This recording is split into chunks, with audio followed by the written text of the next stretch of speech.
Many of you will know me as a planetary observer and concerned with things in the solar system, but today I will confound your expectations by starting with a discussion of variable stars. Yes, variables. No longer will they be consigned to the outer reaches of sky notes and only dealt with in virtually a footnote at the end, or even not at all.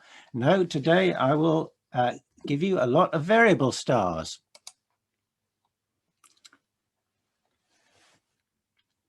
And this is perhaps the most famous variable of all. Certainly one of the brightest, Alpha Orionis de Betelgeuse, or Betelgeuse. Here's some recent observations that the variable star section have collected on Betelgeuse. Last winter, we witnessed a fade, which got a lot of publicity, and people said, is it going to explode? Well, it's probably not going to explode because it was probably just due to an outpouring of dust, partially obscuring it. It remained very bright in infrared, which is evidence for that view. It's recovered. It disappeared during the summer, but it's currently quite bright. It's currently magnitude 0.6, and it shows continuous variations. And Dr. Mark Kidger, who's written about this in the BAA journal, and also we had a webinar specifically about this some time ago from him. He says there is a possible 430-day period, and on the basis of that, we can expect another minimum around April the 12th, 2021. So look out for that. This is a thing that we can all observe without optical aid. And just in case you don't know what it looks like, here's the stars in the vicinity. This is one of the variable star section charts, and I always invert these when I display them, make black white, so that they're not too offensive on the eye in a presentation that consists mainly of astronomical images. But there you've got the comparison stars. And so this is a simple example. This shows how visual variable star observing, exactly how it works, how you have this sequence of comparison stars. One of them is Bellatrix, one of them is Pollux, one of them is Capella. They're obviously all close to first magnitude and not too blue. They need to be on the red side of the spectrum to reliably compare with Betelgeuse. And you've got the magnitudes of the comparison stars there. And so you look at them all and try and judge which one Betelgeuse is comparable to. And you can do magnitude estimates visually to 0.1 of a magnitude after you get used to it. And so this is a thing that we can all try and do. Another variable star that's easy to observe is Algol, famous eclipsing binary system. The eclipses last 10 hours with a period of 69 hours. And tonight we've got mid-eclipse at a convenient time, 10 p.m, and that eclipse ends at 3 a.m. So if you've got clear skies tonight, you should be able to get a clear comparison of the minimum with the maximum of Algol. There's another good opportunity on January the 26th. And Jeremy, director of the variable star section, tells me that the main aim is just to encourage non-variable star observers to wander at this event. We won't discover anything new. This has been understood for a long time what's going on here, but wander at the event. And there it is. There's Algol in the constellation Perseus, and the chart, which you will be able to find on the BAA variable star pages. So here's something new. This is a nova that's been discovered, Nova Persei, and also known as V1112 Perseus. It's discovered on November the 25th. It reached 8th magnitude. It's fallen back and been fading quite fast recently. And here's a spectrum taken by Mike Harlow in the lower part of the image. And he took that with his 12-inch astrograph, and with a 26 centimeter objective prism, which originally I think came from the BAA instrument collection, and quite an interesting and historic bit of kit there. Objective prisms not very often used for spectroscopy these days. More usually you have a grating at the eye end of the telescope, but the use of an objective prism, that is an interesting old method of doing these observations, and it's good that Mike has applied this to this object. Here's the curve of the brightness of Nova Perseus. So observations of this are encouraged. Obviously, it's a telescopic object. And here's the data combined from the BAA and also the American Association of Variable Star Observers and elsewhere. Further out in the universe, we have a supernova.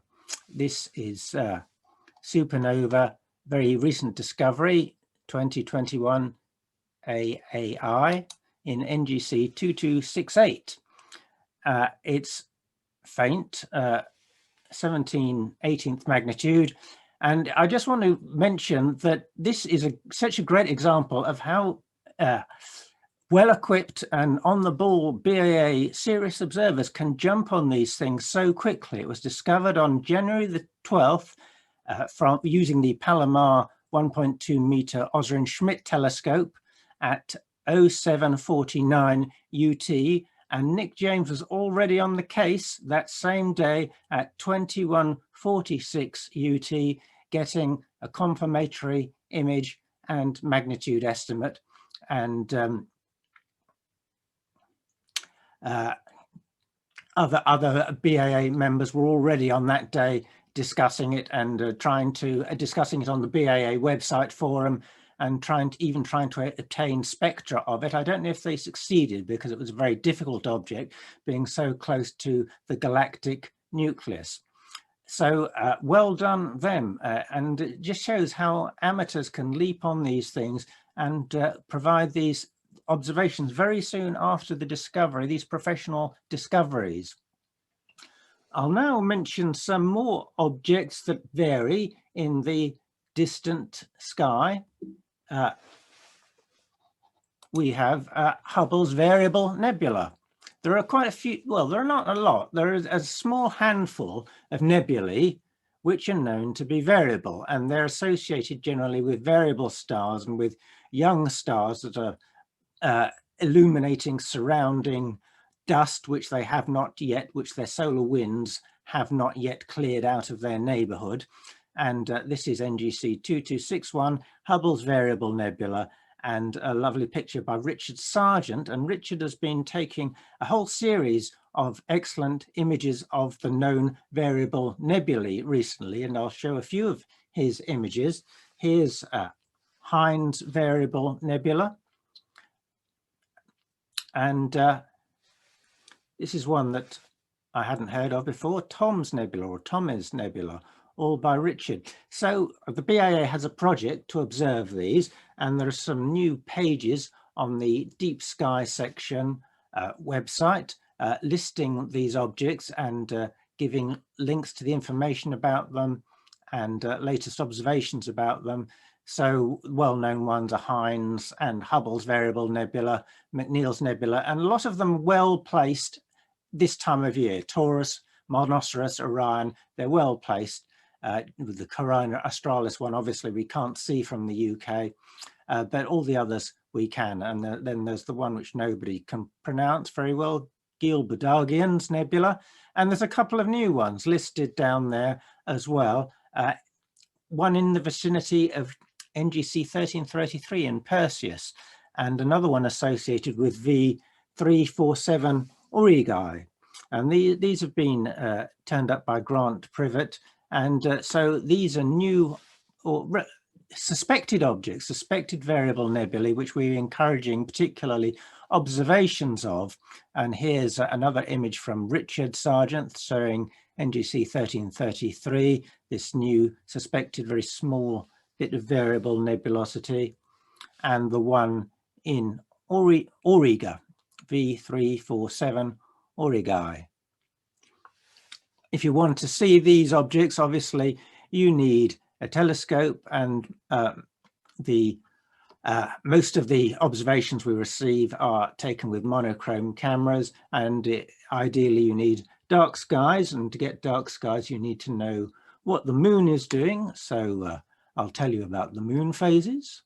We're coming up to a full moon now, and next new moon will be February the 11th.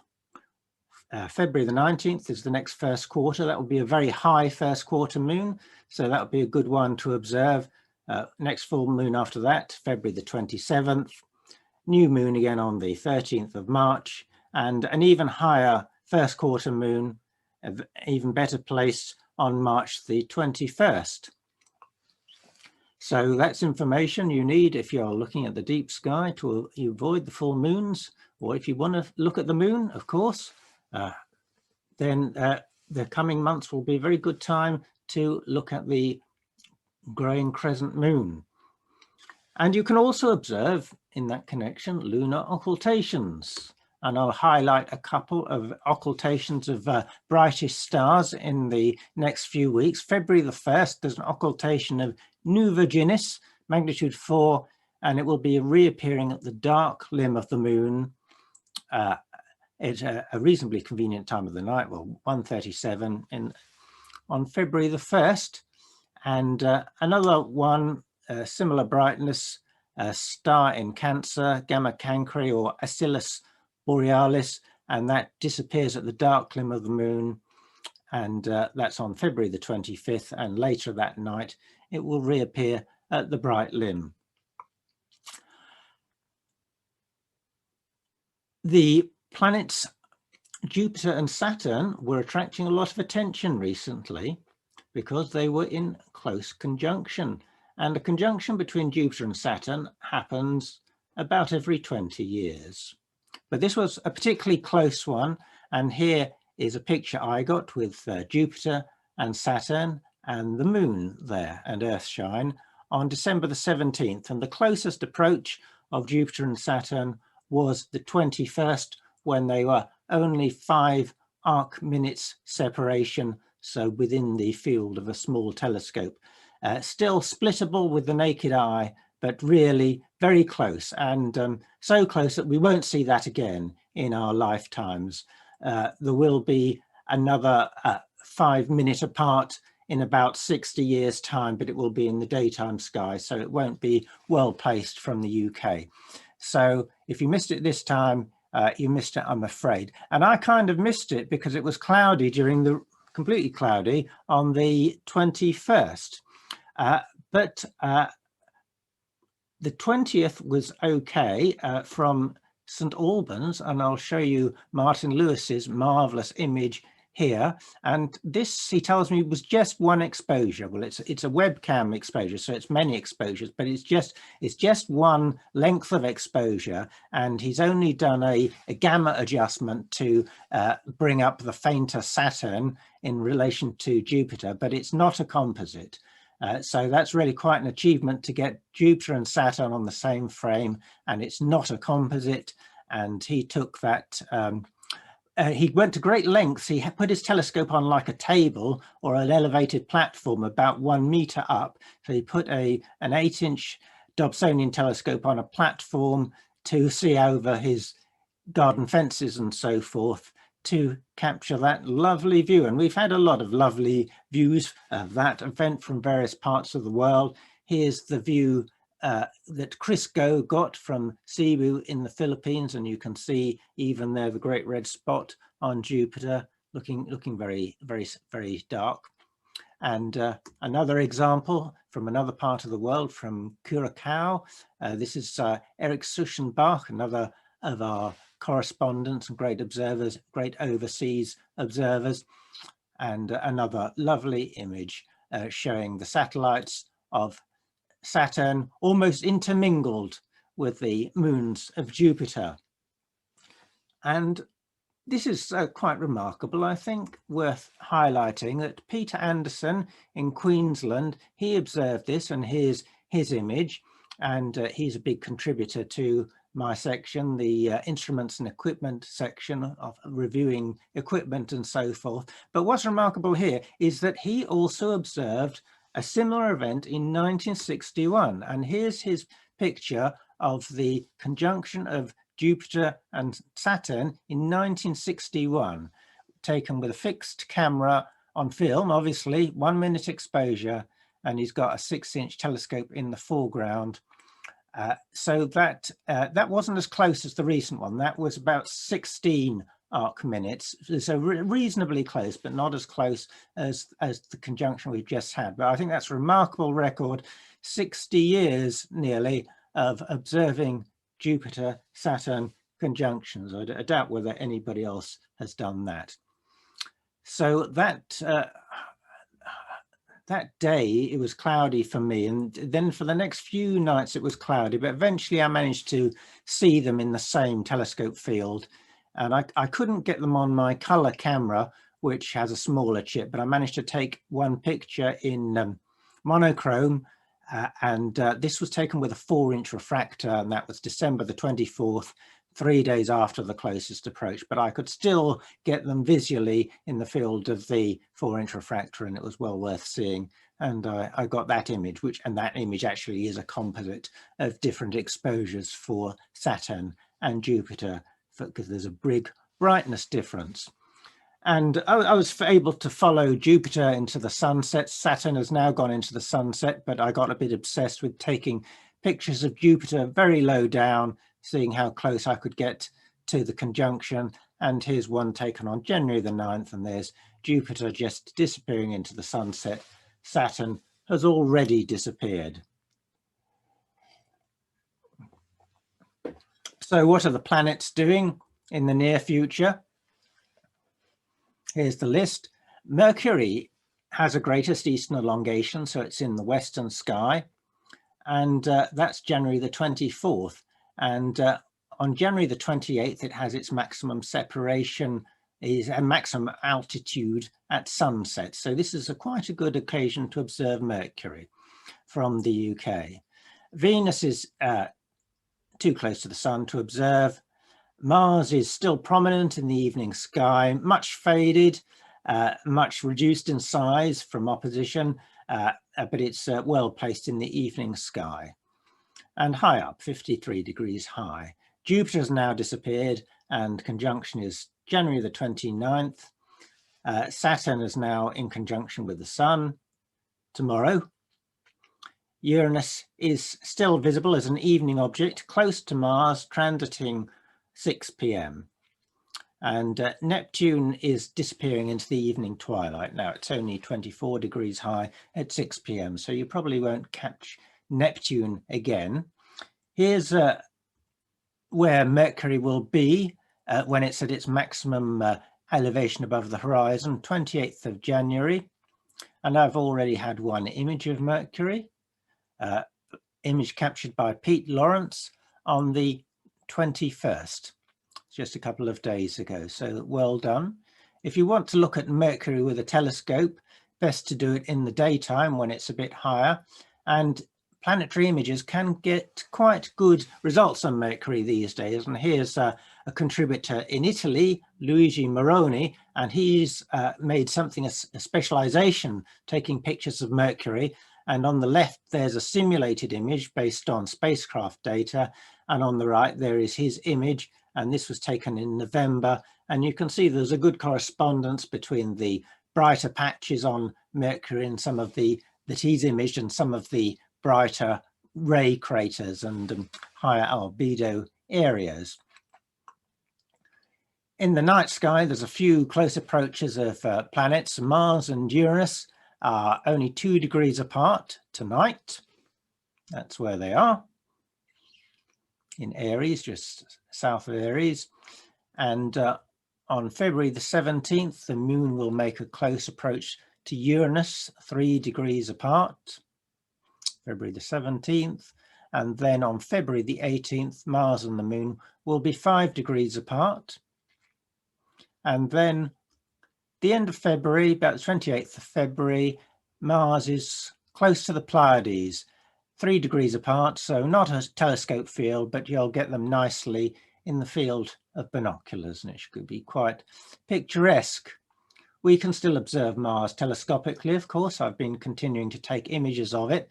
Here's one from January the 9th showing Sinus Meridiani, that fork-shaped feature on the meridian. The south polar cap, which would be at the top, hardly visible now, really shrunken.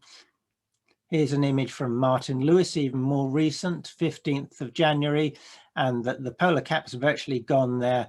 The polar hood is at the other end, the bottom end of Mars.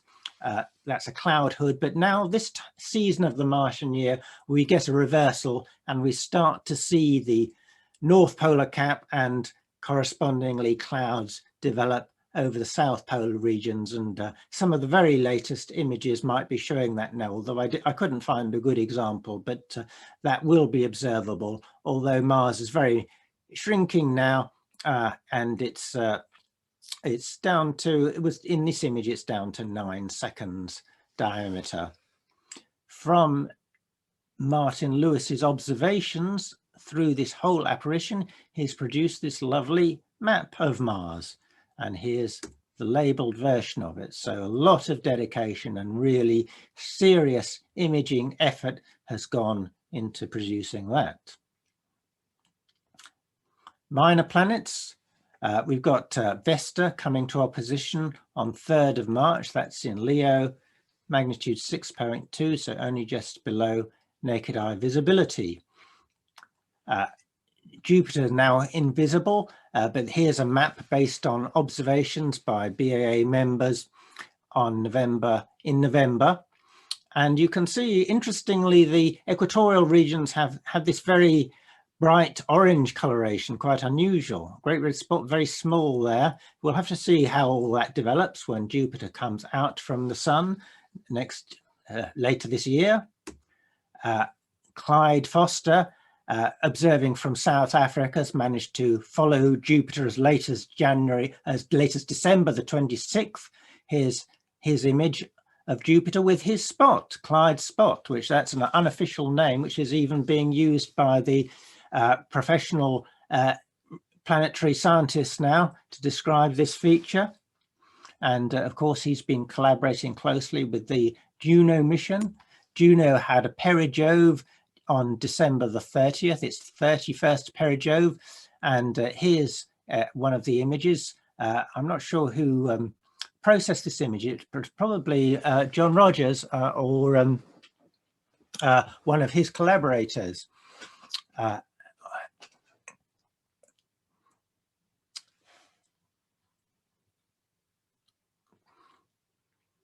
Looking further out, well, Martin Lewis has again come up trumps with images of Uranus and Neptune. Here's Uranus and its moons from 5th of November. And the same night, Neptune and Triton, both taken with his 444mm home-built Dobsonian. That's about an 18-inch telescope, and you can see, because it's the same system, you get good idea of the relative apparent sizes of those two planets.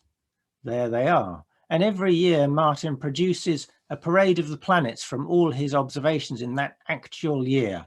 He didn't manage to get Mercury this year, but he's got all the others. So splendid work there. Moving rapidly on to the comets. The comets are not producing a great show at the moment. They're all faint. They're all 10th, 11th, 12th magnitude.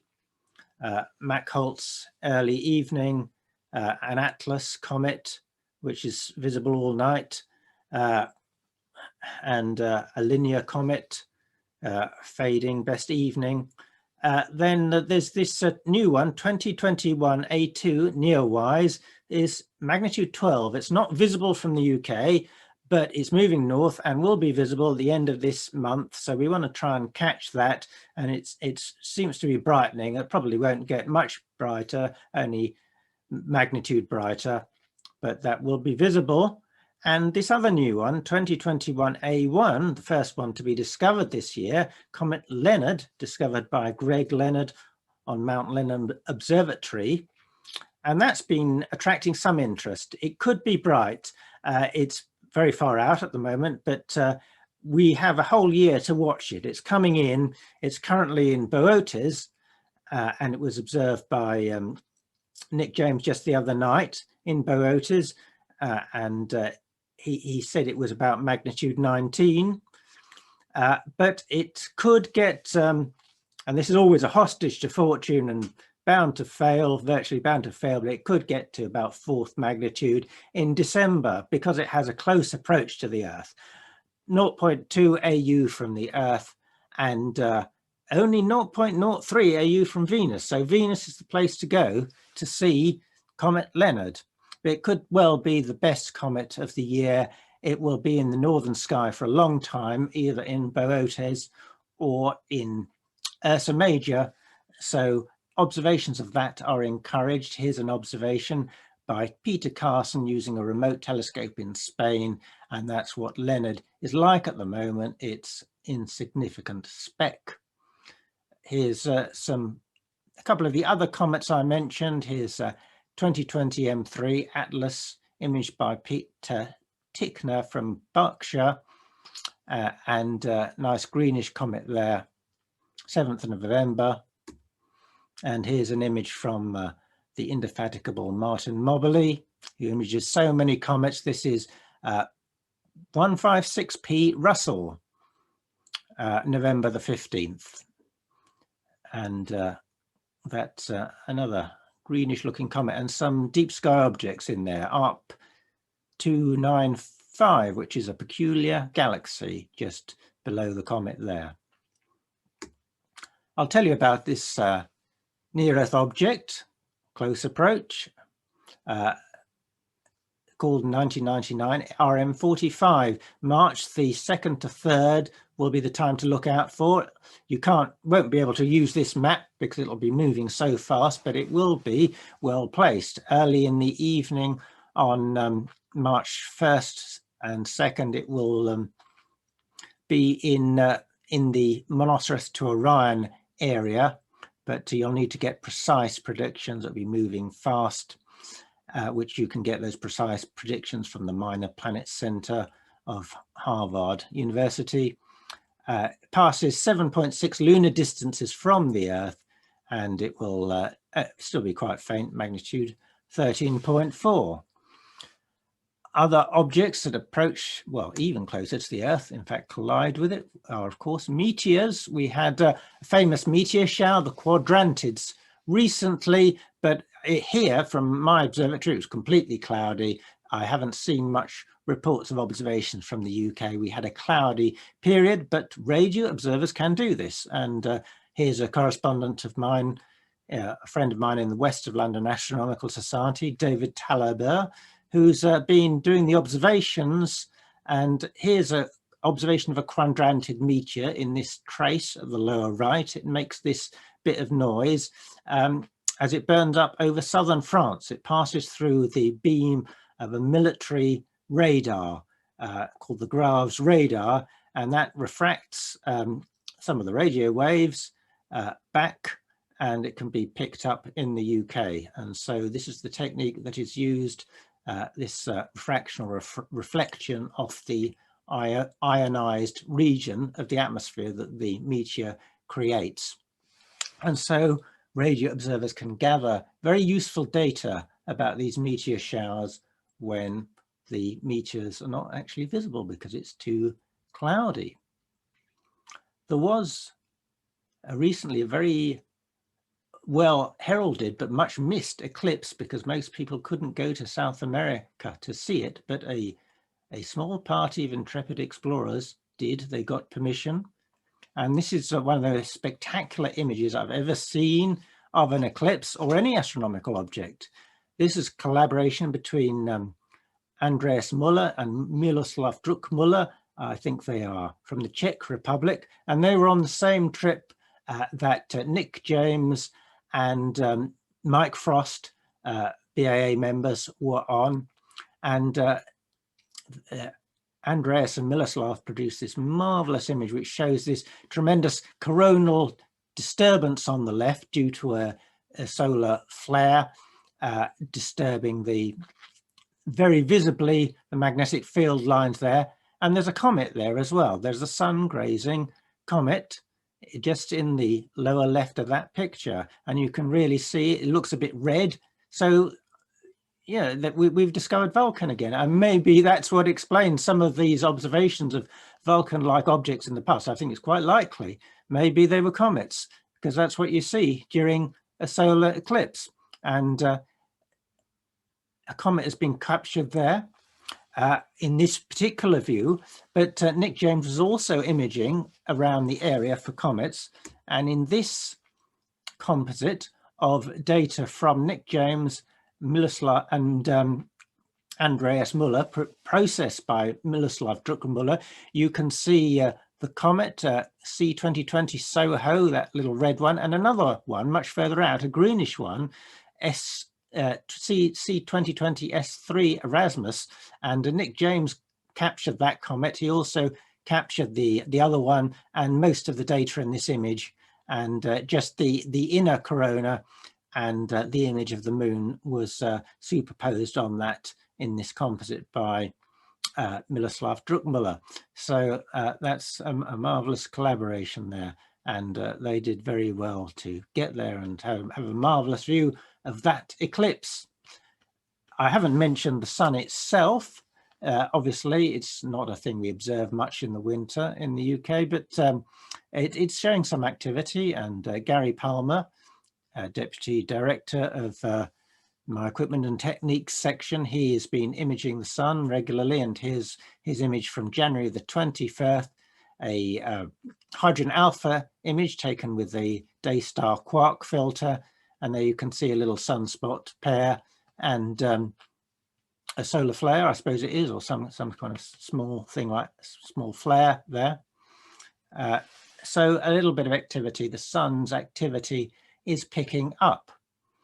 I thought I'd show you some things now which are not BAA observations, but really spectacular images which came my way. Here's a thing which at first I thought was an artwork, either a rediscovery of something that Van Gogh painted, or some liberties that somebody has taken with an astronomical image using Photoshop. But no, this is indeed a scientific image, and this was astronomical picture of the day a few days ago. M51 with magnetic field lines, and those can be surmised from IR polarization measurements by the NASA Stratospheric Observatory for Infrared Astronomy, SOFIA.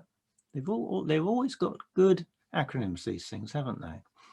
So and they've discovered that the magnetic field lines don't necessarily go along the spiral arms of the galaxies. They can have these fishbone patterns, and this has got a complicated structure suggesting the magnetic field of the galaxy is being influenced by the collision it's having with this minor galaxy up the top there.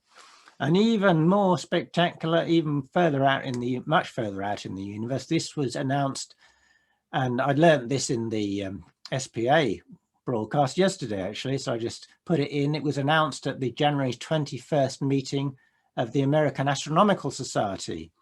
Artist's impression, and this is artist's impression, and this has been discovered, quasar J0313/1806, and it is 1,000 times more luminous than the Milky Way. Biggest quasar, earliest quasar, only 670 million years after the Big Bang, the earliest known supermassive black hole, 1.6 billion solar masses. So some incredible details there. The wind outflows at 20% of the speed of light. 10 trillion times more luminous than our sun, it says here. 1,000 times more luminous than the Milky Way, the most distant quasar to date. That's nearly all. I'll just point you to excellent work that our BAA website team have been doing, putting new features on our website. And this is Marvelous. I've run out of time here. I was going to show you this, but you can, there's lots of new features. And if you submit your images to the BAA website by having your profile, your membership profile on there, they can be put into a database, which actually allows them to be searchable. And there's lots of interesting features to that. Yeah, there it is. Lots of interesting features, and you can, I can actually demonstrate this directly.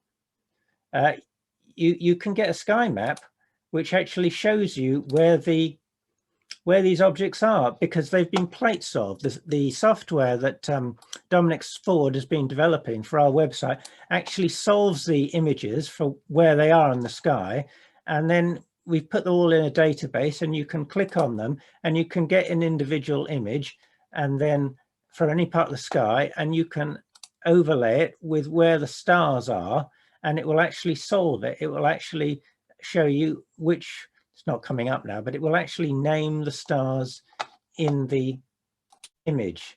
And let's try another one, see if we can get it to actually play it. Yeah, it actually solves it and names the objects and stars in the image. So I think that's quite a unique tool that we've got at our disposal. So please do use it. Right, well, I've run out of time now, so I'll hand back to Andy, and